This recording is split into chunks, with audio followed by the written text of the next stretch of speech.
Partisipasi politik seringkali dimaknai secara sempit, yaitu kehadiran pemilih dalam sebuah pemilu. Padahal, partisipasi politik secara luas mencakup makna keterlibatan warga negara dalam rangkaian proses perumusan agenda kebijakan, proses pengambilan kebijakan, pengisian jabatan kenegaraan, pelaksanaan kebijakan, kontrol terhadap kebijakan, dan evaluasi kebijakan.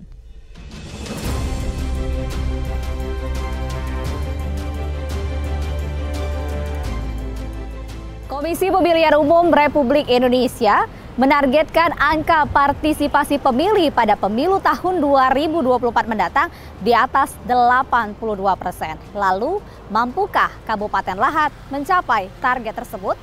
Saya akan berbincang bersama dengan Ketua KPU Kabupaten Lahat dan juga pengamat sosial politik dari Universitas Sriwijaya. Bersama saya Nada Nasyaya dalam Suara Pemilih. Ikuti saya.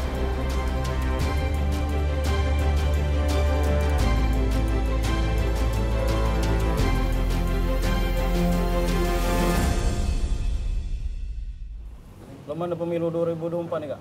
Ya, tetap optimis karena Sumatera Selatan ini dikenal dengan zero konflik.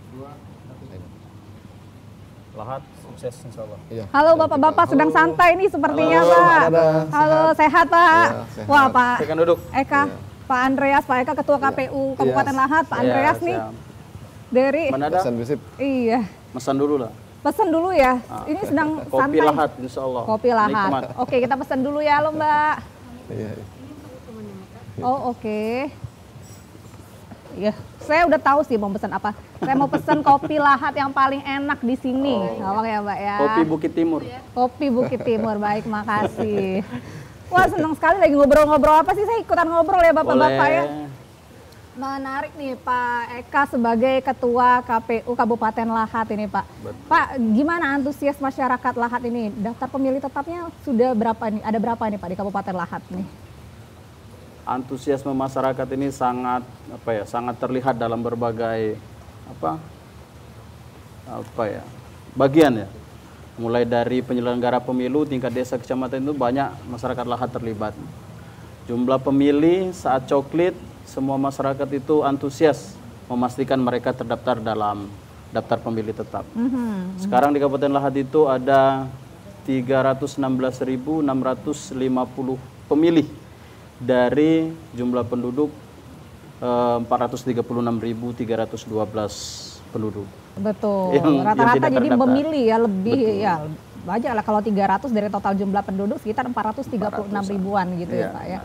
Oke. Nah, untuk partisipasi sendiri sih Pak, saya ke Pak Andreas nih. Pak Andreas, partisipasi politik ini kan seringkali diartikan, dimaknai secara sempit ini Pak Andreas ya. Orang-orang selalu berpikir bahwa kehadiran pada saat pencoblosan itu merupakan partisipasi. Padahal kan sebenarnya partisipasi itu luas tuh. Gimana nih Pak Andreas?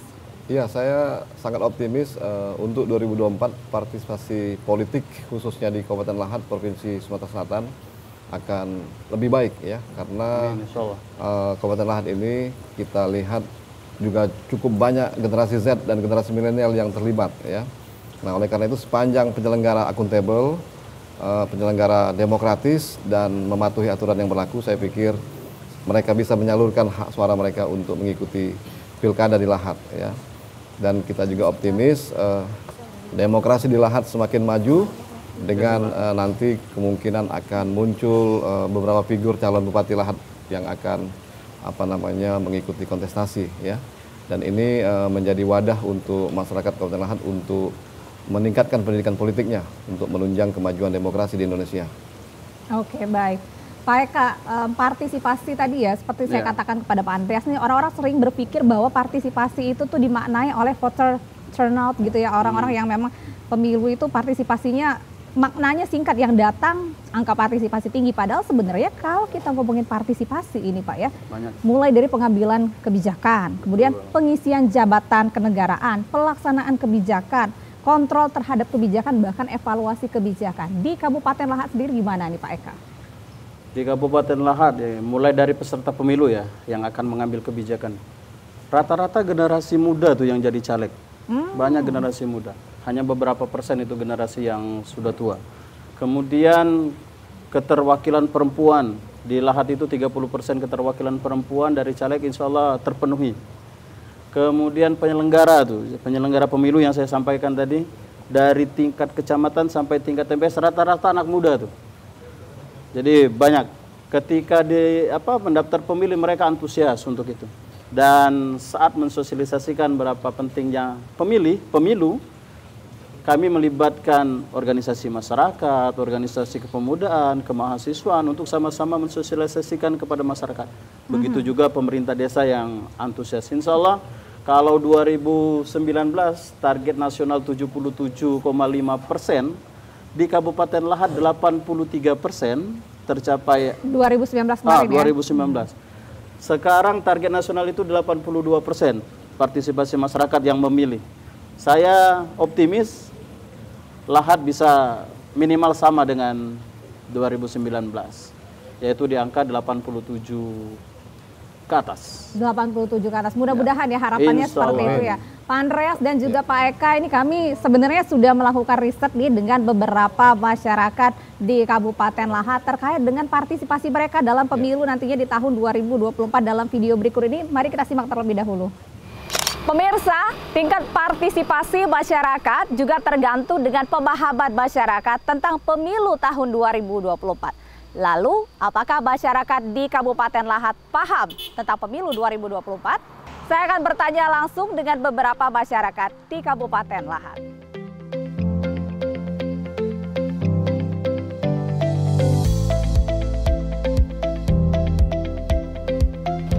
Halo Bapak-Bapak, sedang santai ini Pak. Oh iya, Pak, sama siapa Pak? Saya Nada Pak, kita kenal. Ya, Emil. Saya Nada, Bapak. Sanderson. Oh, Pak Sanderson. Ya, silakan. Semua ya, Bapak-Bapak? Alhamdulillah Oke. sehat. Pak, ini saya mau ngobrol-ngobrol, ngomong-ngomong, Pak Emil sendiri udah paham nggak sih Pak dengan pemilu ini tahun 2024 mendatang? Insya Allah sudah paham, salah. Sudah paham ya? Iya. Udah mengerti semua ya? Kalau Pak Sanderson sendiri gimana nih Pak? Udah paham nih Pak pemilu 2024 nih? Agak paham, agak belajar sedikit. Paham Ya, tapi masih mencari belajar, tahu ya, ya, banyak ya, informasi-informasi yang belum dipahami ya untuk pemilu 2024. Sudah ada belum bakal calon pemimpin dan juga wakil rakyat yang akan dipilih? Sudah ya. Tapi masih mempelajari nggak? Ya, masih mempelajari kita. Sembari mempelajari karena kemarin kan baru diumumkan di CT, kemudian kita masih memahami visi misinya. Tapi karena kita sudah tahu sosok 3 calon pemimpin ini kan calon presiden, jadi sudah ada condong-condongnya. Sudah ada. Ya. Oke, kalau Pak Sanderson sudah ada pilihan belum nanti di 2024 nih? Belum, lagi dipelajari. Ya namanya ini kita cari yang terbaik lah untuk kedepannya. Pasti ya. Masih ada waktu Pak ya? Masih ada waktu. Oke. Karena masih ada 100 hari lagi kan. Betul, Ya. sepakat. Pak Emil gimana nih pengalaman pada saat pemilu-pemilu sebelumnya nih Pak? Ya, pengalaman kalau yang ini ketiga Mbak. Jadi kalau pengalaman kita baru sebatas mencoblos. Tapi kalau untuk yang 2019 kemarin karena kita terjun langsung sebagai partisipatif, pengawas partisipatif, jadi lebih kepada pengawasan partisipatif sebagai masyarakat. Jadi seperti relawan kayak itu. Oke. Itu yang paling berkesan Mbak pengalamannya. Oke, kalau Pak Sanderson nih pengalaman ini udah keberapa nih Pak? Apa pengalamannya nih Pak? Ya, kita tiap tahun kan dari umur 17 sampai ini udah beberapa kali, artinya karena pesta ini pesta tahunan, ya kita lihat keberhasilan daripada itu dari suatu wilayah ataupun semuanya nanti kan dari jumlah yang hadir maupun yang ini. Itu saja yang ini kan makin tinggi, artinya pemimpin itu legitimasinya lebih baik. Oke. Kalau pemimpin yang Pak Emil harapkan nih ke depannya nih seperti apa? Saya menginginkan ke depan itu pemimpin yang berintegritas Pak.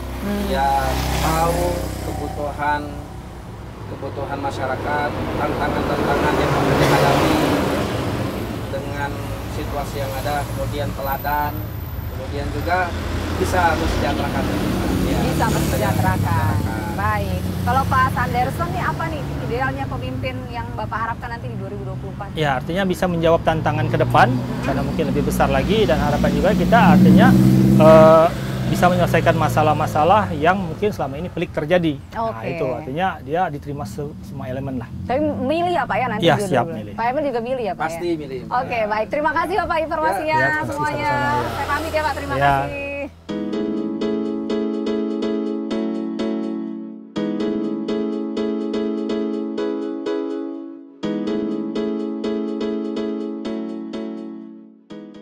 Halo Pak, Dengan Bapak siapa Pak namanya Pak? Rahmat. Pak Rahmat. Ya. Pak, ngomong-ngomong sudah paham belum Pak dengan pemilu 2024 mendatang ini Pak? Tidak terti kami jam kebon. Nggak tahu Pak ya, nggak tahu pemilu ya. Kalau ya mau pemilih sudah ada, mau milih siapa gitu? Pemimpin, wakil rakyat. Belum ada spanduknya di Dekarwan. Oh, belum ada spanduknya, jadi belum paham Pak ya. Kurang berarti spanduk ya. Memang belum ini sih Pak. Ya. Memang belum masa kampanye sih. Tapi ada harapan nggak Pak? Kira-kira mau pemimpin yang seperti apa, wakil seperti apa gitu nanti 2024 ini? Iya, mikirkan kami jam kecil nih lah. Oh. Mikirkan kami orang kecil kan. Sama yang penting itulah kami murah gala itu. Gitu yang penting ya, memikirkan kesejahteraan Pak ya. Tapi rencana 2024 milih nggak Pak ini? Insya Allah milih. Insya Allah milih ya Pak ya. Oke siap, makasih Pak Rahmat. Ya. Saya pamit. Iya Bu. Sudah kita saksikan beberapa tayangan tadi bahwa partisipasi masyarakat Kabupaten Lahat ini khususnya dalam pemilu nanti tahun 2024. Banyak pertanyaan-pertanyaan dari mereka dan tanggapan-tanggapan dari mereka ini Pak Eka dan juga Pak Andreas ini. Masyarakat ini beberapa ternyata masih ada yang belum paham terkait nanti pemilu tahun 2024. Tapi sebenarnya mereka itu juga semangat untuk berpartisipasinya ada. Bagaimana Pak Andreas tanggapannya? Ya, saya pikir sosialisasi yang diberikan oleh penyelenggara khususnya KPU itu harus gencar, ya, lebih aktif lagi karena kita akan berhadapan dengan pemilihan pejabat penting di level nasional, ya, dan level daerah, ya. Nah, saya pikir masyarakat Kabupaten Lahat harus lebih memahami siapa saja yang mewakili daerah pilihan mereka. Oke, baik. Nah, kalau Pak Eka sendiri melihat bagaimana nih? Ternyata masyarakat ini juga masih ada yang belum paham gitu. Padahal sebenarnya KPU tentunya sudah melakukan sosialisasi. Tapi mereka cukup antusias nih Pak untuk ikut pemilu nanti 2024. Oke. Ini saya menghimbau ya kepada seluruh masyarakat Kabupaten Lahat khususnya nih. Untuk memilih, menyalurkan aspirasi itu cukup gampang. Pertama, pastikan sudah terdaftar di DPT. Itu pastikan. Kalau belum terdaftar di DPT, dia bisa mendaftar sebagai pemilih khusus. Nanti membawa kartu KTP elektronik untuk datang ke TPS. Datang mulai dari jam 7, TPS itu udah buka tuh, sampai jam 12. Itu untuk pemilih di DPT dan pemilih yang pindah memilih. Kemudian yang DPK tadi itu memilihnya setelah jam 12 sampai jam 1 sebelum perhitungan suara. Kemudian tadi sepakat dengan Pak Andreas, memilihnya harus dengan ilmu. Oke, dan tadi juga masyarakat juga mengatakan juga bahwa ada tipikal calon pemimpin dan wakil rakyat idaman daripada masyarakat itu. Singkat Pak Andreas, gimana mudah-mudahan ya bisa mendapatkan itu ya di 2024 ya? Iya, saya sangat yakin akan muncul calon-calon kepala daerah, calon-calon Dewan Perwakilan Rakyat di Kabupaten Lahat yang akan bisa membawa Kabupaten Lahat lebih maju lagi, ya, lebih dikenal secara nasional, ya, melahirkan kebijakan publik yang unggul, ya, bisa mengatasi persoalan-persoalan publik yang ada di Kabupaten Lahat. Saya optimis itu. Baik, Pak Andreas dan juga Pak Eka, kita akan membahas nih ya bagaimana simpang siur masyarakat, ketidakpercayaan masyarakat terhadap pemilu, lalu langkah-langkah kita ke depannya. Tapi setelah jeda berikut ini tetaplah bersama kami.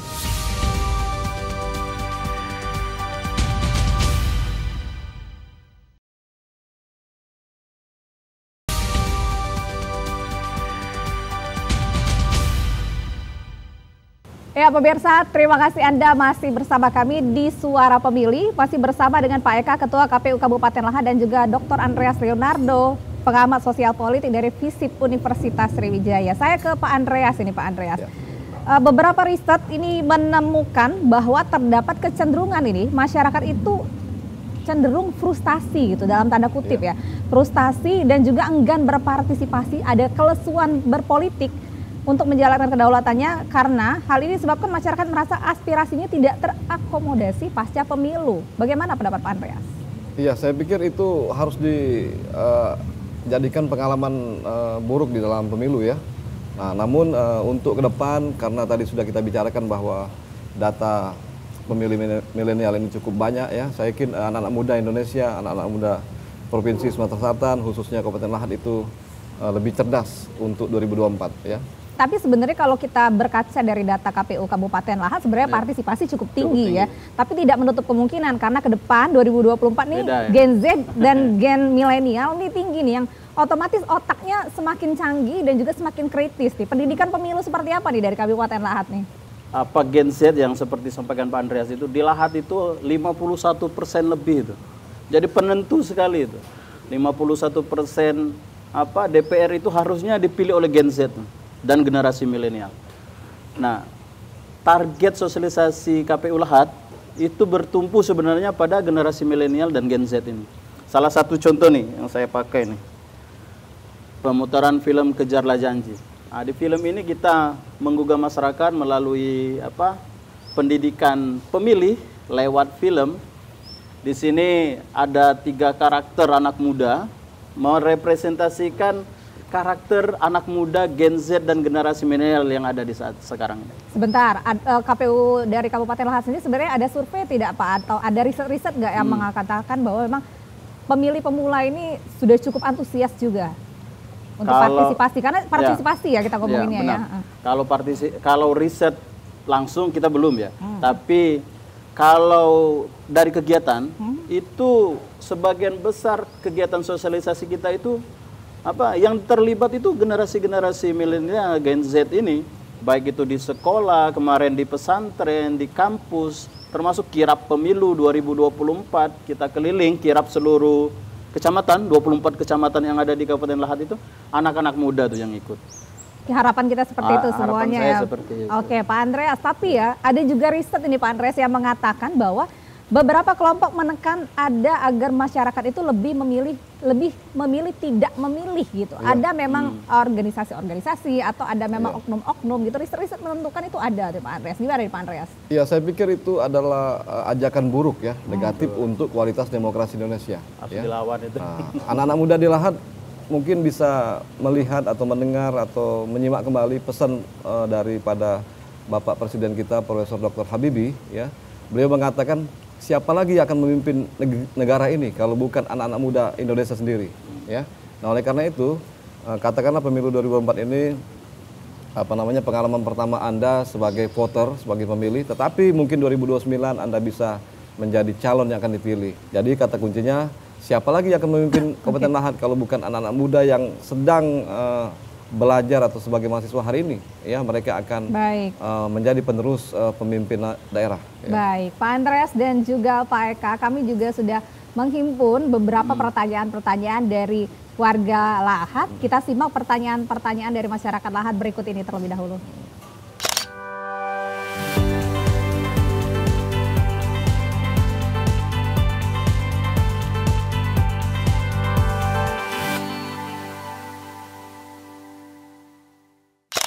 Aku nih LP, aku nih petani kawe, aku nih nak bertanya, jam berapa lah udem pencoblosan pemilu nih?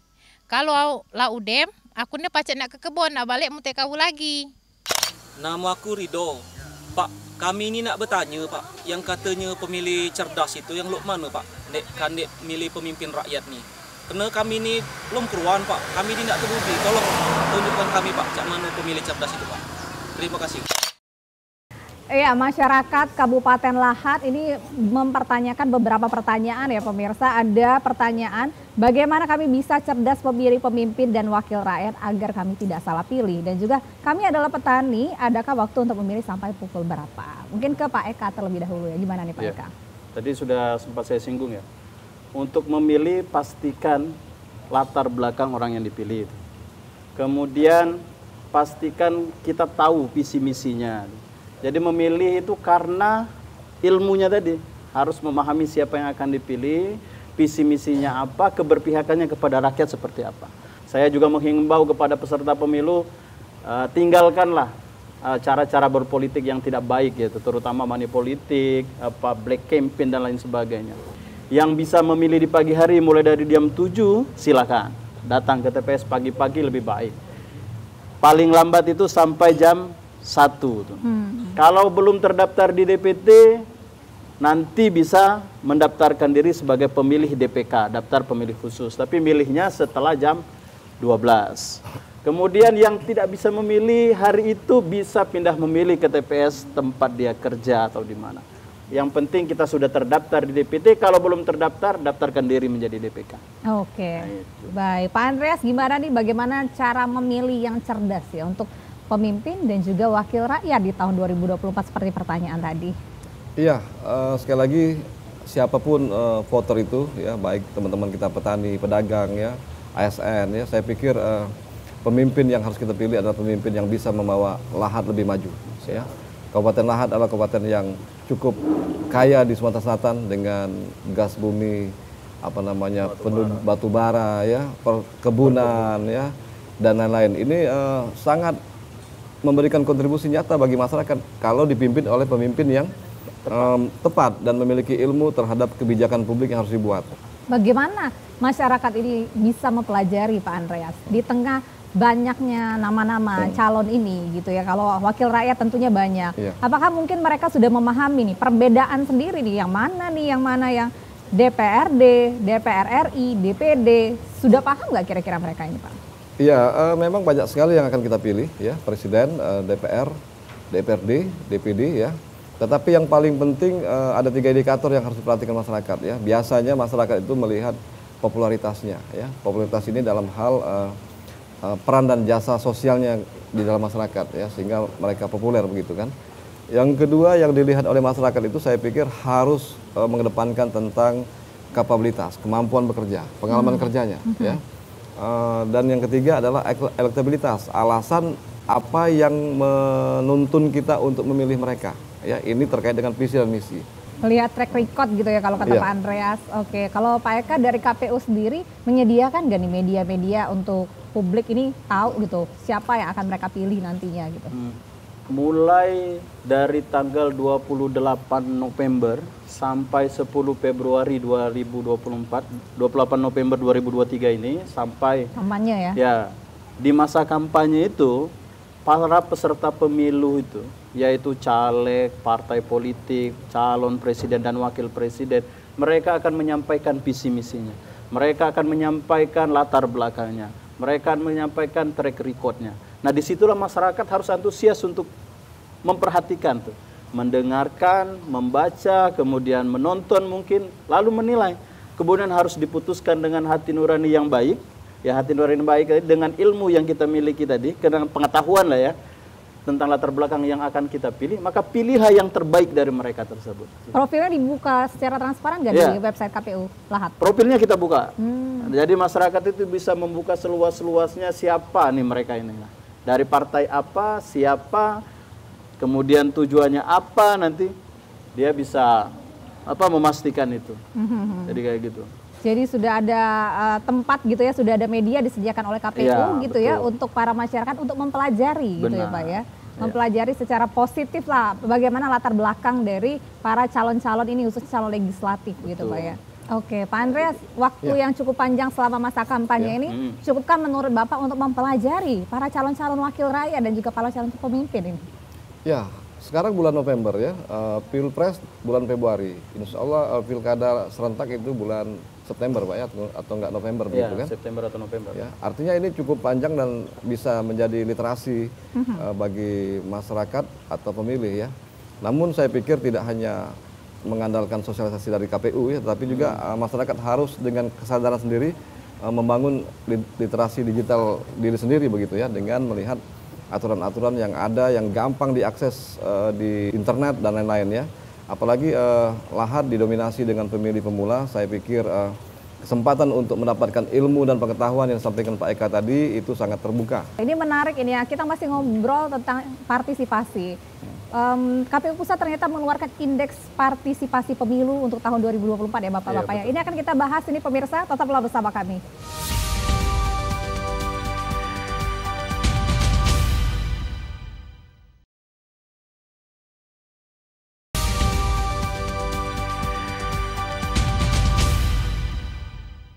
Terima kasih pemirsa, Anda masih bersama kami di Suara Pemilih. Ini partisipasi masyarakat pada pemilu 2024 khususnya Kabupaten Lahat masih menjadi tema kita hari ini. Nah, ini ngomong-ngomong makanan kita udah datang nih Bapak-bapak. Boleh silahkan dinikmati santapan ringan kita, seringan obrolan kita ceritanya. Kita ringan nih ngobrolnya, santai ya Pak ya. Harusnya aku jemelahat Nawa itu ya. Nah, bener juga ya. Kita cicipin. Iya, jemelahat ini. Ini radang lahat. Ubi kayu lahat. Ubi kayu radang ini. Iya nih, makanan jemelahat kita ya. Wah, Pak, kita masih ngomongin partisipasi nih Pak Eka nih. Ternyata KPU Pusat itu menetapkan ada indeks partisipasi pemilu tahun 2024. Ini apa aja nih Pak, indeks partisipasi pemilu 2024 ini? Indeks partisipasi pemilu 2024 itu diukur dari 15 indikator, Pak, indikator ya. 15 indikator. Yang pertama itu saya secara keseluruhan tidak begitu apa, tapi dari mulai perekrutan badan ad hoc itu partisipasi masyarakat itu cukup tinggi. Harus terlibat juga, ada keterlibatan masyarakat ya. Harus karena yang direkrut dalam badan ad hoc itu penyelenggara pemilu tingkat kecamatan, desa sampai ke TPS itu masyarakat semua itu. Baik itu sebagai penyelenggara pemilu di KPU maupun di Bawaslu. Nah, kalau di KPU per kecamatan itu ada 5 orang yang dipilih. Tapi kemarin yang ikut mendaftarkan diri itu rata-rata di atas 20 orang. Oke. Bahkan kita sempat susah itu untuk menilai siapa yang terbaik. Di tingkat desa juga seperti itu. Banyak sekali yang ingin. Padahal cuma 3 orang tuh yang dipilih. Tapi lebih dari 20 yang ikut. Jadi dari situ sudah cukup tinggi.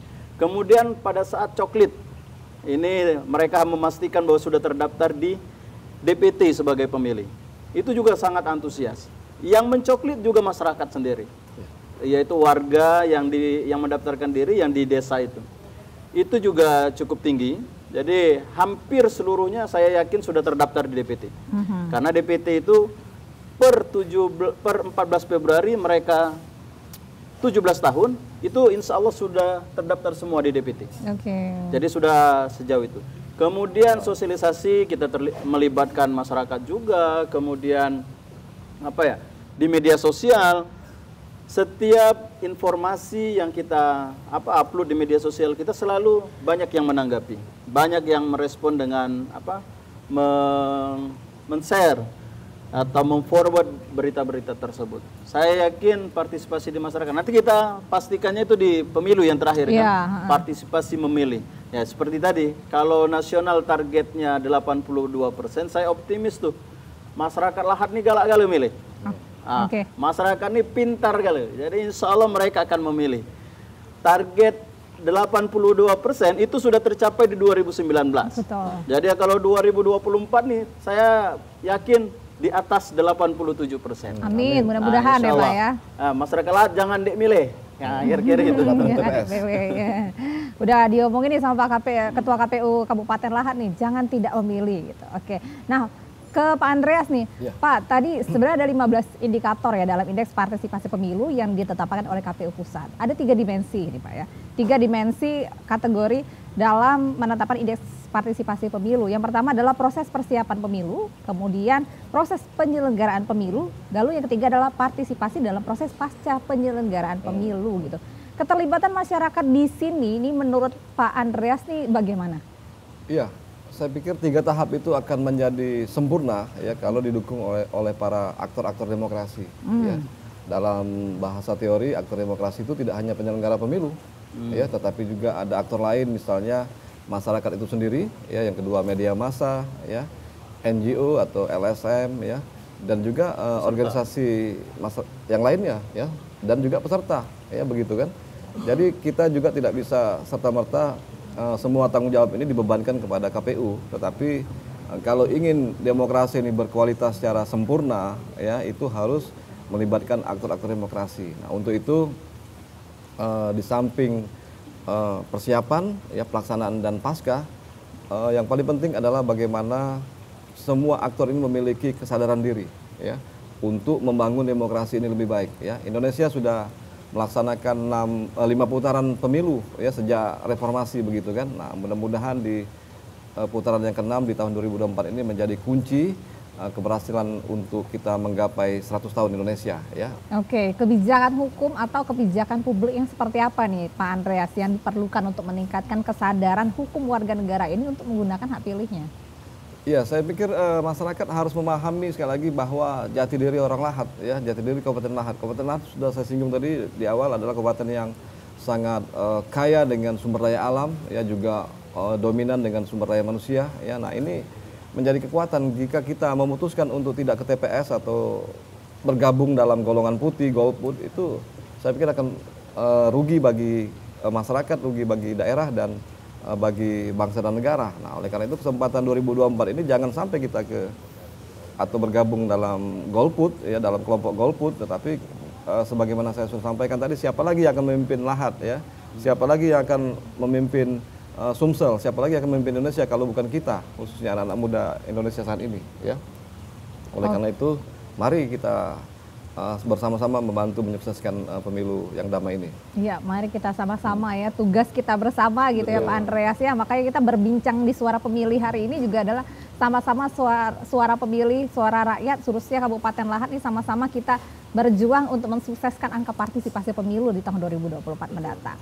Nah, kami juga, tim kami sudah menghimpun beberapa pertanyaan-pertanyaan ini Pak Eka dan juga Pak Andreas dari media sosial. Nah, kita tahu ya kalau kata Pak Eka nih anak-anak zaman Z dan juga generasi milenial sekarang mainnya media sosial gitu. Tentunya kami juga sudah riset dan kami melemparkan beberapa pertanyaan-pertanyaan jika mereka ingin bertanya langsung. Saya akan membacakan pertanyaan terlebih dahulu, ini dari @Septian Adichan. Pertanyaannya adalah bagaimana kami bisa paham siapa yang akan kami pilih nanti pada pemilu 2024. Terlalu banyak gambar, kami bingung. Nah, ini dari Septian Adichan. Siapa dulu nih Pak Eka? Boleh? Boleh. Pertama, masyarakat Lahat, ya, harus tahu terlebih dahulu dapil mereka tuh, daerah pemilihan. Jadi kalau untuk DPRD Kabupaten Lahat itu ada 7 dapil. Nah, pastikan dia di dapil mana. Jangan sampai melihat gambar dapil orang lain. Dicari di dapil dia. Jadi harus pastikan dulu dia dapil mana. Nah, masing-masing dapil itu ada kursi yang diperebutkan. Jadi jumlah caleg per partai itu sebanyak kursi yang diperebutkan. Nah, pertama ya pahami dulu tuh dari mereka tuh. Visi misinya apa, seperti yang saya sampaikan tadi, latar belakangnya seperti apa. Apalagi nih generasi milenial itu. Penentu pemimpin atau calon anggota DPRD Kabupaten Lahat ke depan itu ada di tangan generasi milenial, pemilih cerdas. Saya yakin generasi milenial dan Gen Z ini adalah pemilih cerdas. Saya ke Pak Andreas, silakan menjawab Pak Andreas, bagaimana tanggapannya? Ya, yang disampaikan oleh Septian tadi betul, ya. Jadi ada kesulitan-kesulitan dalam menentukan pilihan, ya. Kenapa? Karena memang yang akan kita pilih ini banyak sekali. Nah, kalau tadi Pak Ketua KPU mengedepankan dapil, kalau saya lebih mengedepankan level pemerintahannya, ya, kita harus cermati bahwa memang ada yang bersifat nasional, ya, itu presiden. Saya pikir tidak ada masalah itu, saya pikir seandainya ya kalau 3 pasang, saya pikir itu masyarakat sudah punya pilihan, ya. Tetapi untuk Dewan Perwakilan Daerah misalnya itu untuk Sumsel ada berapa Pak? Ada puluhan, ya? Banyak sekali. Puluhan. 8 kalau untuk Lahat itu Sumsel 7, ada 8 kursi. Untuk DPD? DPRD, provinsi. Iya, banyak kan? Banyak.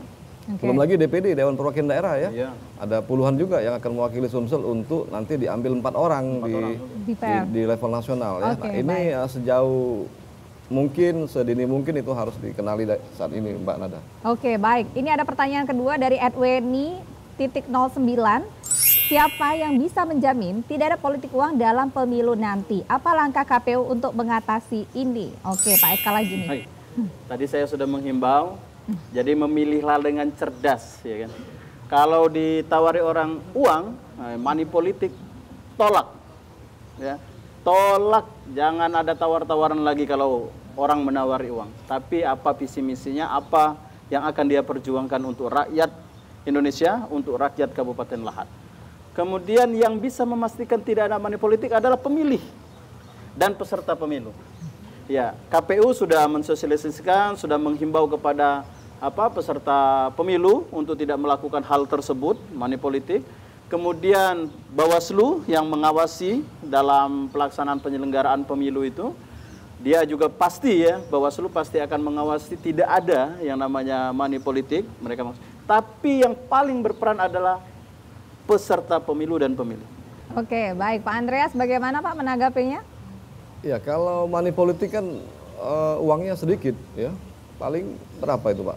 Di bawah 500 mungkin gitu kan? 500.000. Nah, yang perlu diingat oleh masyarakat, orang yang akan kita pilih ini adalah kuasa pengguna anggaran APBD ya. Ya, betul, APBD. Kita itu apa namanya tiap hari dipungut pajak, retribusi ya. Kemudian disalurkan dengan melalui kas keuangan negara, keuangan daerah ya, melalui APBD kan. Nah, yang kita akan pilih ini nanti akan menggunakan APBD lebih besar lagi, mungkin ratusan miliar, bahkan 1 triliun ya. Nah, alangkah sayangnya dengan menerima sejumlah uang yang sangat-sangat minim begitu, mereka berperilaku negatif sehingga menyalahgunakan kewenangannya nanti ya. Nah, jadi saya pikir ilmu-ilmu seperti inilah Mbak Ananda yang harus dikuasai oleh masyarakat, bahwa money politik uangnya kecil, tapi yang akan kita pilih ini adalah orang-orang yang akan menentukan uang ratusan miliar di dalam APBD, begitu kan? Di 5 tahun. 2 triliun. 2 triliun di Lahat. Oke. Nah, jadi cukup tinggi ya. Kalau diserahkan kepada orang yang money politik, saya yakin mereka akan balik modal dulu kan. Dan DPRD adalah mitra pemerintah untuk mengesahkan anggaran membuat kebijakan publik ya. Oke, baik. Ini ada pertanyaan ketiga juga dari @Amberlia Adisti. Pertanyaan adalah, saya warga Lahat yang sedang merantau di Palembang. Masih bisakah saya ikut pemilu? Saya tidak ingin golput. Bagaimana caranya? Nah, ini Pak Eka. Sangat bisa. Sangat bisa. Sangat bisa. Jadi pertama pastikan dia terdaftar dulu sebagai pemilih di DPT. Tinggal dicek di dptonline.co.kpu, cek di situ, masukkan NIK, nanti muncul tuh dia terdaftar di mana. Nah, kalau dia sudah tahu terdaftar di mana dan tahu akan memilih di mana dengan alasan apa ya. Alasannya bisa belajar, bisa bekerja, bisa pindah domisili, ada beberapa indikator, bisa sakit mungkin ya, atau ada bencana alam dan lain sebagainya, dia bisa memilih di tempat lain, tempat dia ada pada saat hari H, yaitu 14 Februari 2024. Waktunya H-30 tuh. H-30 untuk ngurus pindah memilih. Paling lambat H-7, tapi H-7 ini kriterianya cuma 4. Sakit, kemudian dalam berdinas, tugas luar dan sebagainya. Baik, siap. Wah, sehangat obrolan dan seringan obrolan kita, namun kita harus break dulu ini Bapak-Bapak. Kita mau melihat bagaimana sih budaya ya, budaya politik ini yang biasa dibangun, baik itu pada para peserta maupun pemilu nanti yang tentunya akan berdampak terhadap partisipasi. Setelah jeda iklan berikut ini, tetaplah bersama kami.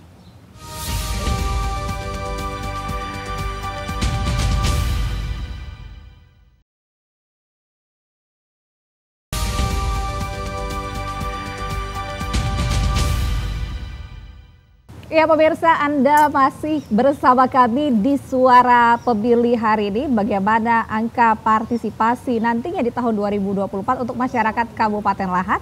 Masih dalam tema kami hari ini bersama dengan Ketua KPU Kabupaten Lahat dan juga pengamat sosial politik dari FISIP Universitas Sriwijaya. Saya ke Pak Andreas ini Pak. Salah satu aspek penting ini dalam sistem politik ini adalah budaya politik ya Pak Andreas ya. Tentu yang mencerminkan faktor-faktor subjektif gitu. Budaya politik ini kan tentu mengutamakan psikologis, kemudian sistem politik, sikap dan lain-lain. Nah, menurut Bapak, sudahkah para calon atau bakal calon ini menampilkan budaya politik mereka?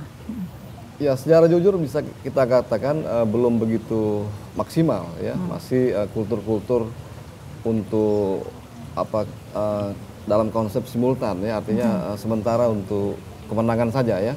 Tetapi ke depan saya berharap dengan pemilu yang ke-6 ini di era reformasi di tahun 2024 ini, semangat atau budaya baru itu dibangun ya. Budaya baru yang saya maksud adalah budaya cinta kita terhadap negara ya, budaya kita terhadap bela negara ya. Artinya demokrasi dan pemilu besok 2024 itu adalah bentuk atau perwujudan kita mencintai negara ini ya.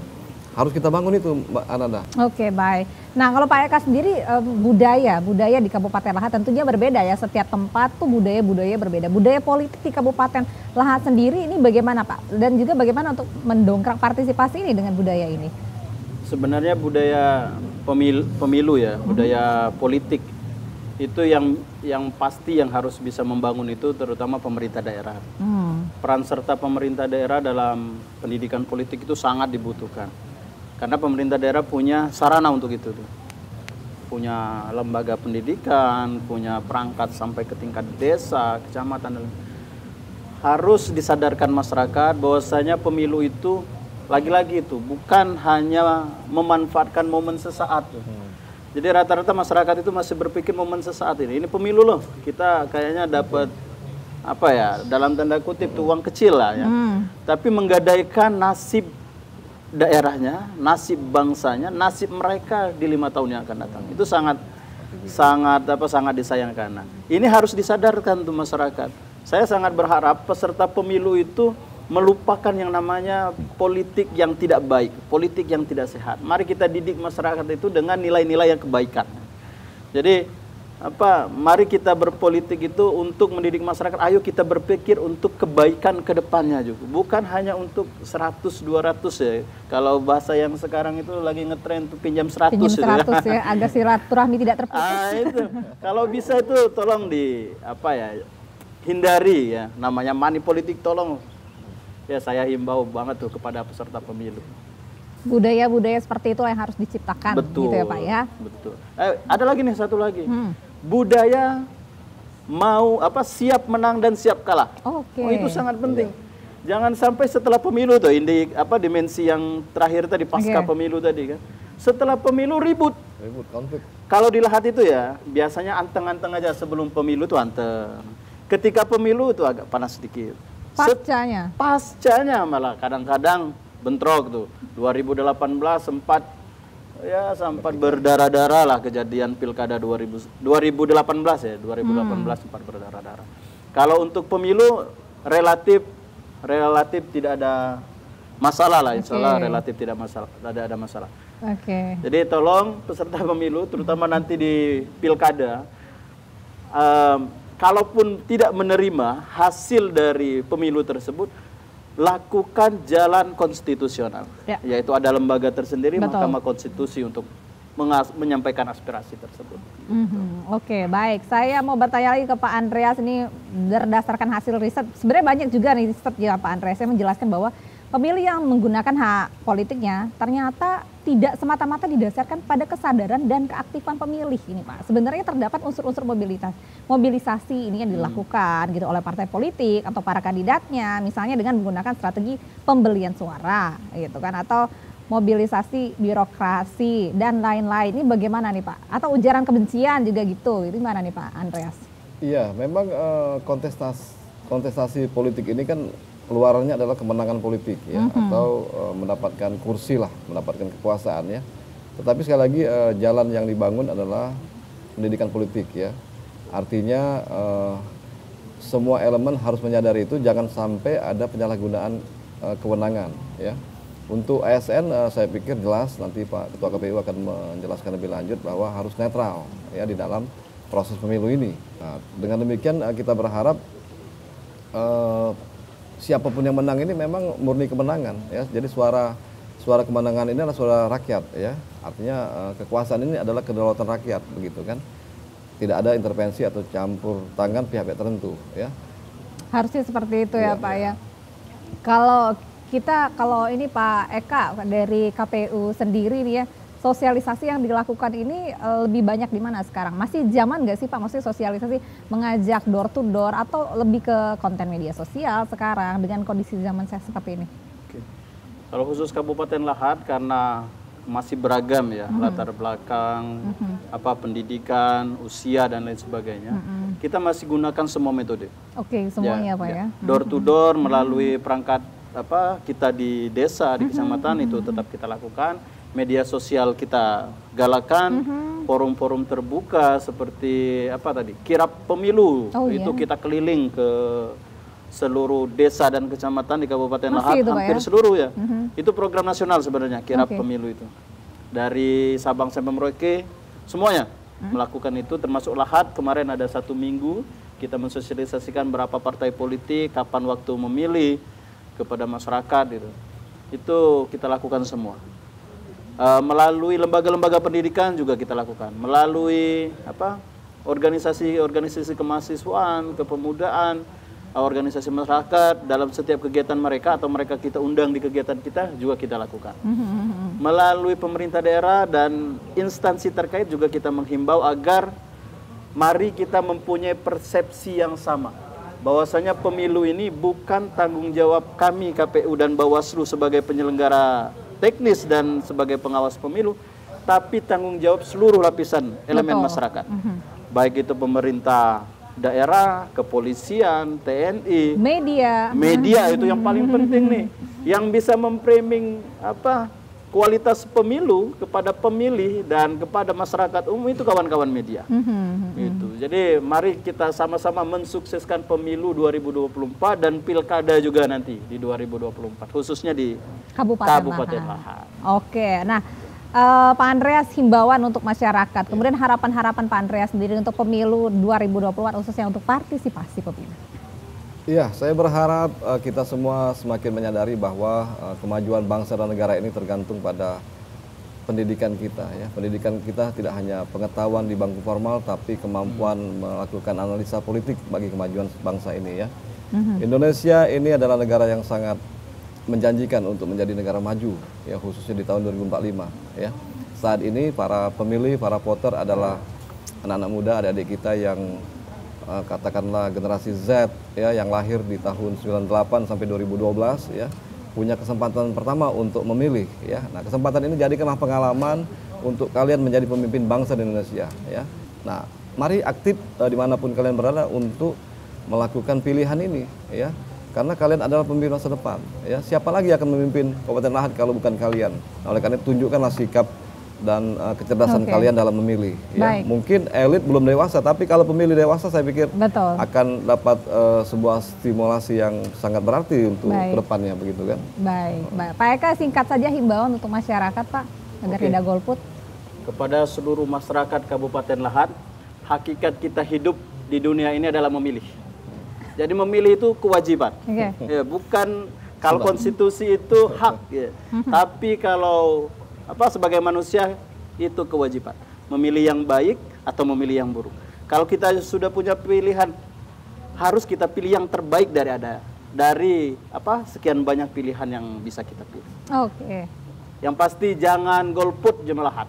Terima kasih Pak Eka, Pak Andreas, terima kasih waktu kita sudah habis. Sayang sekali tentunya dengan kita bertiga ini salah satu langkah konkret kita ya untuk berkolaborasi akademisi, dari media, tentu dari penyelenggara pemilu untuk meningkatkan partisipasi pemilu pada tahun 2024 mendatang. Mari kita gunakan hak pilih kita pada pemilu 2024, berikan suara Anda untuk pembangunan Indonesia 5 tahun ke depan. Saya Nadana Syaya pamit dan sampai jumpa. TVRI, Media Pemersatu Bangsa. KPU melayani.